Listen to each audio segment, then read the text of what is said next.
Esta semana Pedro Sánchez ha vuelto a estar en Zaragoza el domingo para celebrar en el Palacio de la Aljafería su Consejo de Política Federal y este lunes para participar en un desayuno heraldo. En este programa conocemos mejor al secretario general del Partido Socialista Obrero Español.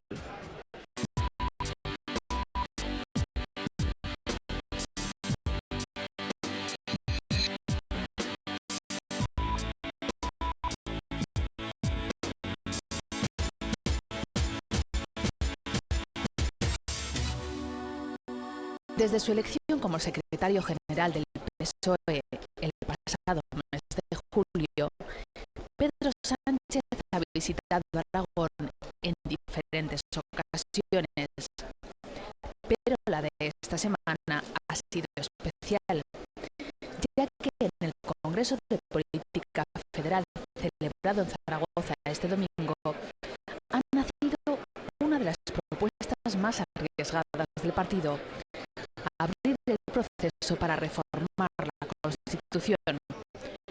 Lo han llamado Declaración de Zaragoza.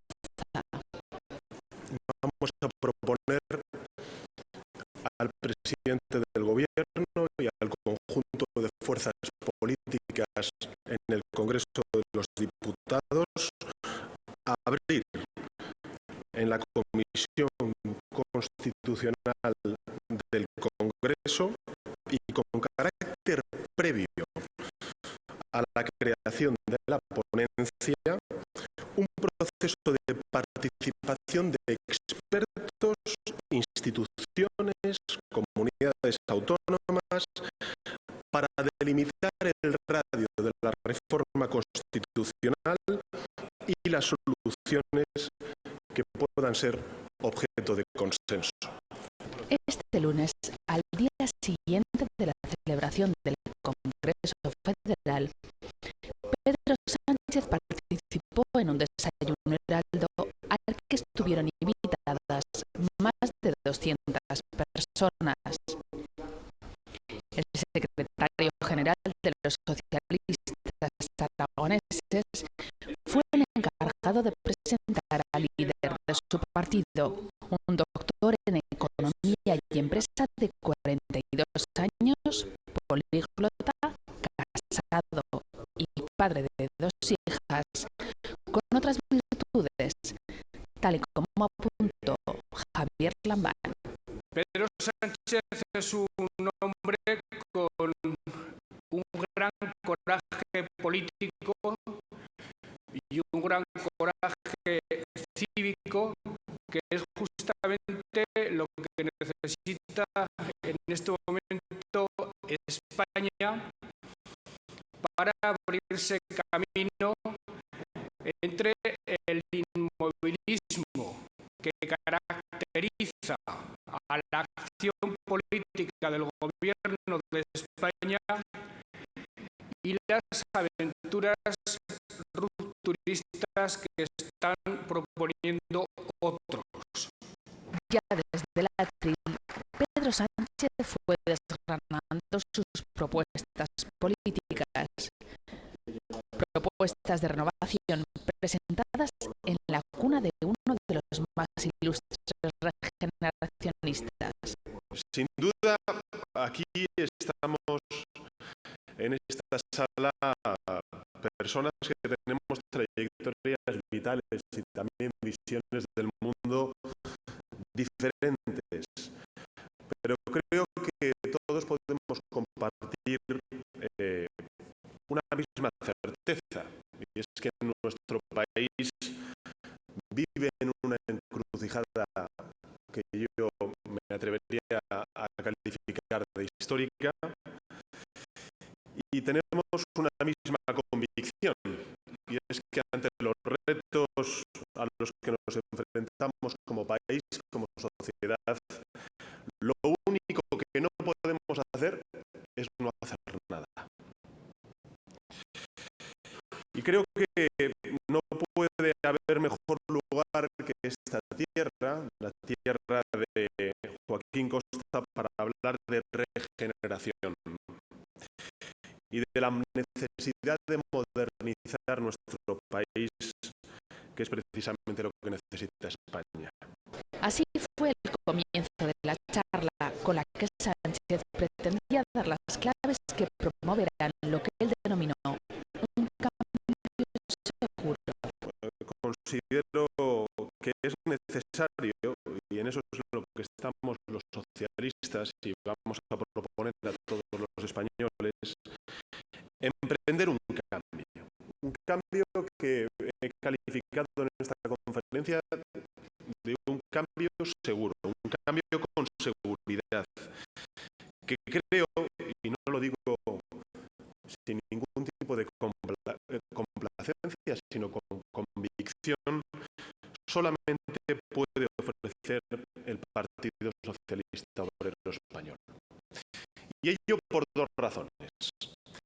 La primera, porque las reformas que necesitamos no van a venir de un gobierno que a mi juicio está agotado, de un presidente que cada vez aparece más resignado y de un Partido Popular que a mi juicio está atenazado por la corrupción y asediado por la misma. Tampoco vendrán de partidos como Podemos, que no ofrece más proyecto que lanzarnos unos contra otros, que no reconoce los aciertos del pasado y no acierta a presentar propuestas de futuro. Un discurso de cambio sustentado en tres pilares fundamentales. Un cambio seguro que emprenda un triple desafío, que son los desafíos que tenemos como país. El primero, una necesaria renovación política. El segundo, un mayor compromiso social. Y la tercera, una alternativa económica a las políticas actuales.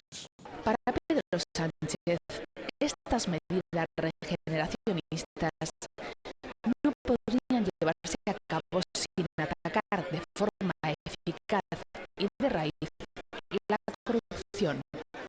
No hay tarea más urgente en este momento que comprometernos todos en la lucha implacable contra la corrupción. Es evidente que es el veneno de la democracia y que hay que echar a los corruptos de la política, sí, pero no basta con sancionar los resultados de la corrupción, debemos también blindar a la política con mecanismos de prevención frente a esa corrupción. Por eso hemos propuesto medidas como endurecer el régimen de incompatibilidades, es decir, las llamadas puertas giratorias, reformar la ley de contratación pública para evitar que concurran empresas condenadas por corrupción y prohibir los indultos vinculados con la corrupción política. También que los altos cargos y los parlamentarios presenten un certificado fiscal expedido por la Agencia Tributaria Española que refleje el cumplimiento, uno, de sus obligaciones fiscales y dos, su situación patrimonial al principio y al final de su mandato. Cambiar la política para cambiar España. Englobado en ese mensaje y como ya anunciara al presentar la declaración de Zaragoza, Pedro Sánchez considera imprescindible afrontar la reforma de la Constitución. Ayer firmamos todos los líderes territoriales del Partido Socialista y la Ejecutiva Federal la llamada Declaración de Zaragoza, Y allí apelábamos a la necesidad de reformar nuestra Constitución, de renovar nuestra Constitución. Frente a todos aquellos que están proponiendo rupturas del orden constitucional, no reconociendo los grandes éxitos que durante estos últimos 36 años ha logrado la sociedad española, con más libertad, más democracia, más igualdad, frente a todos ellos que plantean la ruptura y los otros que plantean el inmovilismo, el Partido Socialista propone una renovación de nuestro pacto constitucional. Una renovación que, según el secretario general de los socialistas, debe sustentarse en dos puntos clave. Defender en consecuencia la Constitución para los socialistas es defender su reforma. Actualizarla es la mejor manera de preservarla y de garantizar que no se rompa por parte de los independentistas o por parte también de Podemos. Nuestra propuesta plantea modificar la Constitución en dos líneas principales. Primero, incorporar a la Constitución mecanismos que garanticen el estado del bienestar y la protección de derechos que ahora mismo están, a nuestro juicio, puestos en riesgo como consecuencia de las políticas de la derecha y también como consecuencia de la crisis económica. El estado del bienestar es patrimonio de todos y por ello su protección al máximo es tan necesaria, su blindaje en la Constitución española. La segunda, reformar la estructura territorial del Estado en un sentido federal. La construcción de un Estado federal, especialmente a raíz de las tensiones separatistas de Cataluña, se ha convertido en uno de los pilares del programa socialista. Ha llegado el momento de dar un paso en la dirección federal que no es más que la evolución natural del actual Estado autonómico.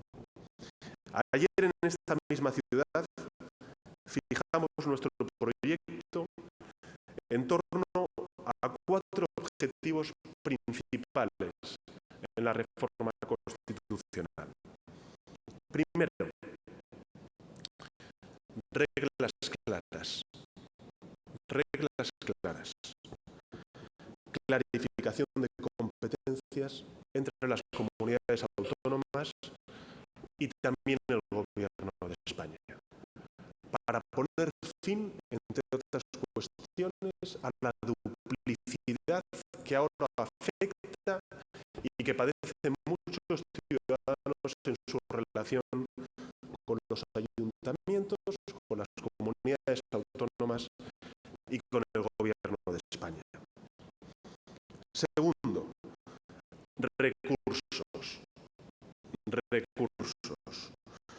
Constitucionalizar los principios de suficiencia, de corresponsabilidad, de igualdad de derechos y de solidaridad interterritorial en el sistema de financiación autonómica, para dotar definitivamente a las comunidades autónomas de los recursos necesarios para ejercer sus competencias. Tercero, representación. Que el Senado sea, para lo que nació, una verdadera Cámara de representación territorial. Y en cuarto lugar, reconocimiento. Sí, reconocimiento a los los hechos diferenciales de todos y cada uno de los pueblos de España. Otro de los asuntos que preocupan especialmente al secretario general de los socialistas son los datos de pobreza en España. Por ello, recordó su propuesta de rescatar a las familias. Los socialistas tenemos un mensaje claro, y es que se puede cambiar esta realidad. Se puede y se debe. Y es cierto que no hay pócimas mágicas y que no se cambian las cosas de un día para otro. Pero se puede cambiar si empezamos ya y si empezamos por lo primero, por las familias y también por las personas. Por eso en el debate de los presupuestos generales del Estado al señor Rajoy y al señor Montoro les propuse un rescate financiero a las familias y a los autónomos de nuestro país, que es precisamente lo que está aconsejando un organismo nada sospechoso de comunista, como es el Fondo Monetario Internacional, y que han hecho países como Estados Unidos, como Islandia y también como Alemania, y es reestructurar la deuda de todas aquellas familias en riesgo de perder su vivienda o de todos aquellos autónomos en riesgo de perder su negocio. Y recordó también los datos de pobreza y desigualdad de Intermón-Oxfam. Hace unos días, no sé si vieron ustedes en los medios de comunicación una información de una ONG, Intermón-Oxfam, que decía en su informe de desigualdad en España durante el año 2014 lo siguiente: que el 10% de los españoles, los más ricos, acumulan una riqueza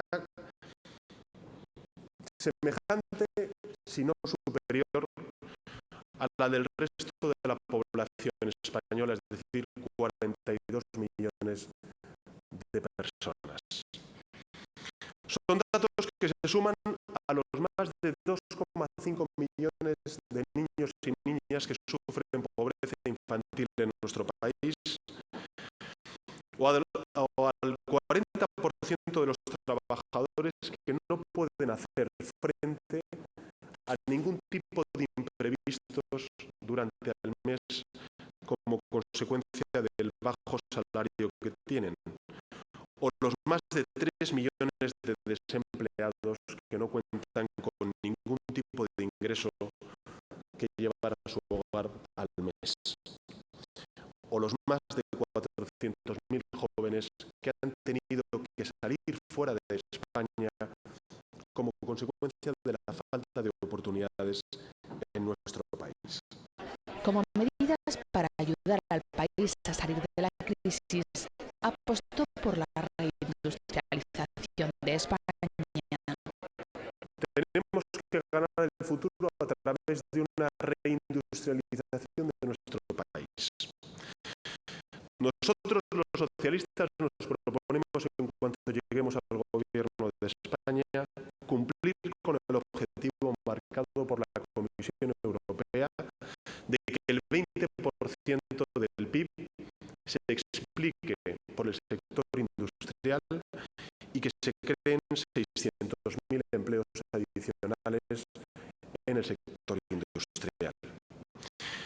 Y hay muchas cosas que se pueden hacer para favorecer la reindustrialización de nuestra economía. Les voy a decir unas pocas. La primera y fundamental, aumentar el número de medianas empresas en nuestro país. Sabemos que a igual tamaño, las empresas españolas son tan productivas o más que las alemanas o las americanas. Pero nuestro principal problema es que tenemos pequeñas empresas. Además de citar otras reformas que, a su entender, España debe afrontar con urgencia. Nuestra apuesta por la reindustrialización también pasa por acciones muy concretas que solamente me gustaría apuntarlas siquiera brevemente. Primero, reformar profundamente nuestra formación profesional con ciclos formativos mucho más flexibles, menos centralizados, que puedan adaptarse mejor a los cambios de los diferentes sectores productivos. Segundo, una transición energética. Mi padre siempre me dice que el principal coste de su empresa es el coste de la luz, el coste energético.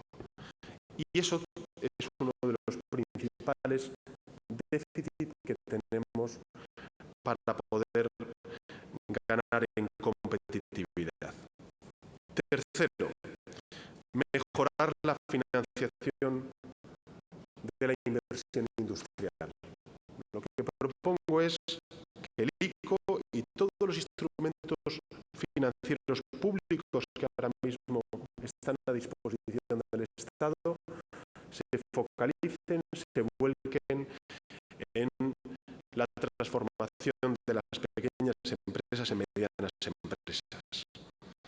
Hay que también aumentar los presupuestos en investigación y en desarrollo, y también la reindustrialización es apostar claramente por los sectores de futuro. Como cierre de su discurso, Pedro Sánchez anunció 4 temas en los que consideraba imprescindible alcanzar un pacto de Estado. Por eso he propuesto al resto de fuerzas políticas 4 grandes pactos en la línea que antes he señalado. Un pacto para la reforma constitucional, un pacto por la educación en 3 vertientes: la excelencia, la estabilidad y la equidad. El tercero, un pacto por la reforma energética, y el cuarto, un pacto de lucha contra la pobreza infantil. Tras pronunciar su discurso, Pedro Sánchez respondía a las preguntas de los asistentes que le fueron transmitidas por el director de Heraldo, Miquel Iturbe. La corrupción y concretamente la posible implicación de los socialistas Manuel Chávez y José Antonio Griñán en el caso de los ERE de Andalucía fue uno de los temas que tuvo que responder el secretario general del PSOE. Que yo voy a ser implacable y contundente contra la corrupción. Y creo que hemos demostrado durante estos pocos meses que así lo hemos sido cuando nos ha afectado la corrupción en nuestras filas. Pero que con la misma contundencia tengo también que defender a los inocentes. Y el señor Chávez y el señor Griñán aún no han sido ni imputados. Es que no han sido ni imputados. Por tanto, respetemos la presunción de inocencia y en función de cuál sea la investigación judicial, el Partido Socialista reaccionará. Pedro Sánchez también tuvo que manifestarse ante una difícil disyuntiva. En caso de tener que pactar, ¿preferiría gobernar con el PP o con Podemos? Nosotros, desde esa perspectiva y con ese ánimo de ganar las elecciones, pues nosotros acordaremos las políticas puntuales con todos aquellos que se identifiquen con el programa electoral del Partido Socialista. Tras concluir el desayuno coloquio, el secretario general del PSOE se desplazó